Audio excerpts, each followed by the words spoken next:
Instalaremos la Microsoft Store mediante un script, el cual el link de descarga estará en el primer comentario fijado.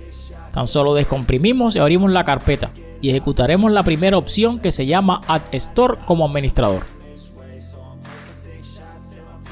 Y tendríamos que esperar a que se ejecuten todos los procesos de instalación de la Microsoft Store. Te recuerda que si te gusta este tipo de videos, no olvides suscribirte al canal. Y te hago la siguiente pregunta: ¿usas mucho la tienda de Windows para instalar aplicaciones? Déjame saber tu respuesta en la caja de comentarios.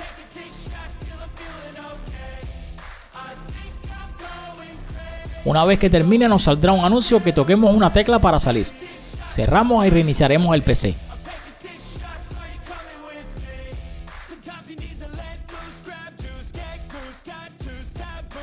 Una vez reiniciada la PC, vamos a buscar la Microsoft Store para abrirla. Y como ven, abre sin problemas. Y pensarás que el video terminaría aquí, pero realmente no. Vamos a los 3 puntos de la zona superior derecha y escogemos descargas y actualizaciones. Aquí damos en obtener actualizaciones y buscaremos si la tienda tiene alguna actualización y la actualizaremos a la última versión para evitar cualquier tipo de problemas futuros que se puedan presentar.